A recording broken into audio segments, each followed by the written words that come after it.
Yes, yes. So what the hell are we going to do about human greed? Maybe that's what we should be talking about. Pardon my language. Well, that's something we should be doing something about, you see.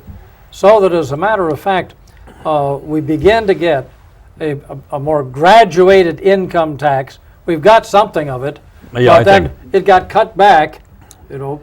I don't think we don't need to do a heck of a lot about taxes right now. I think the levels that it's at, I think we should definitely take people that are up in the upper categories and tax them a little more heavily, but just by a couple of points. It'll make a big difference. We don't need major tax reform.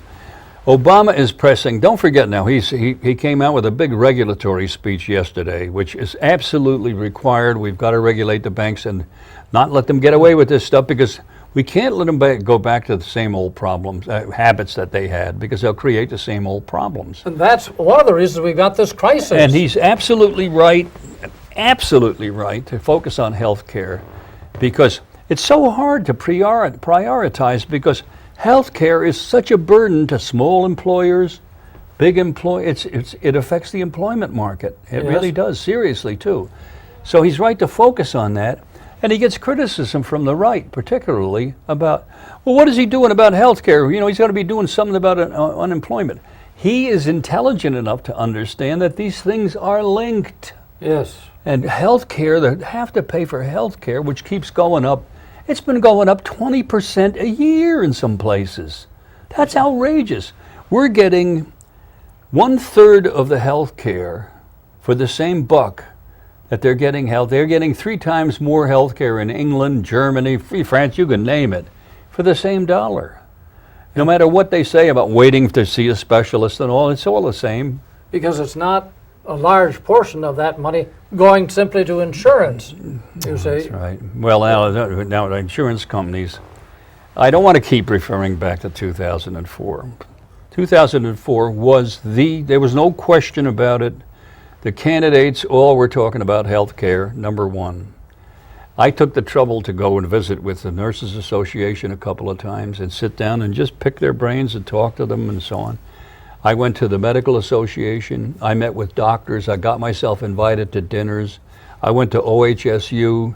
I toured. I met with the director there and all these other people, you know, in the administration. Yes.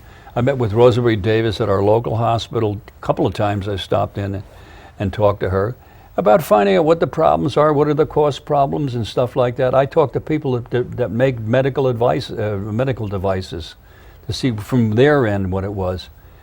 And then I had a friend of mine who had some connection with the HMO industry. I had him give me a phone number to call.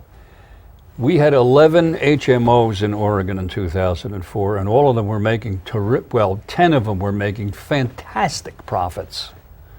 Okay. One wasn't, and that's Regents, because they never make any money because they were incompetent bunglers. I hate to say that, but that's the way it is. Check their percentages of profit. But like, for example, Kaiser Permanente made that year $175,000, 175% increase that year in their profits. Of course, that was due to a tax write-off or something that they had. But all of the others were making 20, 22%, 24% profit. Profit. I mean, what, you know, that's enough profit, isn't it? Now, I called 8 of those 11 HMOs with an introductory name that I had to interview them about my candidacy. I wanted to talk to them about health care so I could use it in my candidacy. Not one of them, a couple of cases, they never even called me back. But not one of them would agree to meet with me. And every other person involved with health care that I called was very happy to sit down with me and talk with me. Except the HMOs. Now, we're talking about the insurance industry, which is a very different industry, no matter what you want to call it. Healthcare industry, well, healthcare, health, don't care, could be just as easily called, because an insurance company is very simple. Somebody, when I was a young man, maybe a teacher or something like that, whoever it was, said, insurance companies, that's like shooting crap with the devil. That's what you're doing. You're saying, I'm going to pay you to cover a certain risk, the dice being tossed, that I will stay alive. That's life insurance, or I won't stay alive, or whatever. I'm going to pay you a premium of so many dollars, and if this risk occurs, you're going to pay me these funds. Well, the insurance company takes the money. Now the claim comes in. The risk happened. Yeah. What does the insurance company do? Say, how much do you want? You know, oh no, they don't do that. They examine your claim. They send that claim to the exclusion drawer, which is a drawer in every insurance, because I was house counsel to an insurance company out east. They go to the exclusion drawer to see if, 1, did you pay your premium? 2, did you pay it on time? Because if you didn't, we ain't covering your claim. Number 3, did you send due and timely notice of the claim? And if it wasn't due or timely, particularly timely, they deny coverage. And then after that, they go through all the exclusions.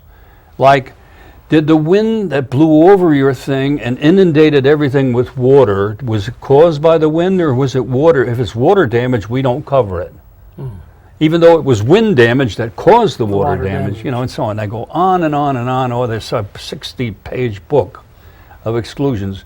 And we're talking about standard procedure. We're not talking one nasty insurance company.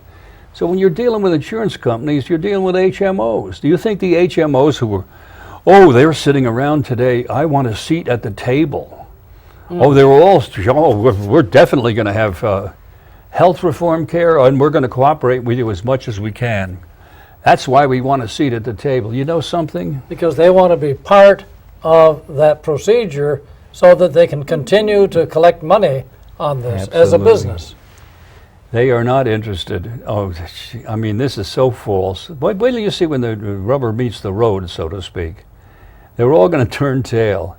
And the lobbyists, now don't forget, when Hillary and Bill Clinton tried to put through that health thing back in 93 or 4, whenever the hell it was, the health industry and the drug companies too spent $3.5 billion. How much? $3.5 billion lobbying to beat them. If they took that $3.5 billion and just threw it into lowering prescription drug costs, for example, I don't want to give away my health picture because I don't really have any health. Let's just say I'm taking a cholesterol drug, and that cholesterol drug costs $40 a month, which is not a heck of a lot of money for 30 pills. That's if I go and buy it just with no, discount. The very same pill, the very same company, I happen to get through the VA. You know what it costs me a month? $7. Instead of how much? 40. Instead of 40, I give you even worse examples than that. But seriously, you can get the same thing this for 7. VA gets it for me. You know why? Because the VA has the power. They're so big, and so is Medicare. Medicare gets a break. But Bush didn't do that Medicare prescription drug thing the right way, so they're not getting the same cut that the veterans have been doing this for years and years. It's institutionalized. They have huge buying power. Sure. It's just like anybody. You're selling nails and screws. Give me 10 tons of nails. No. Now, if I'm going to buy 2 boxes of nails, That's and I slip in my drawer, that's one thing. But I want 10 tons of nails. Can you give me a little break on that? Of You think they're course. going to say, no, the heck with you? No, So see, I that's think Frank, that's the way it goes. this is the thing that we as citizens really have to wake up to what's been going on Well, and wake up to what put us into this present position. it's hard. It's hard for the. I'm not making excuses for our citizens. Our citizens should be better informed, no matter how the heck it happens. You remember what Jefferson said about the only defense against tyranny is an informed citizenry. Now let's say that one more, and that's all the time we've got for. What did Jefferson say? The only defense against tyranny is an informed citizenry. Couldn't agree with you more. Well, Frank. Good to so be it with is. you. Always good to be with you, Frank.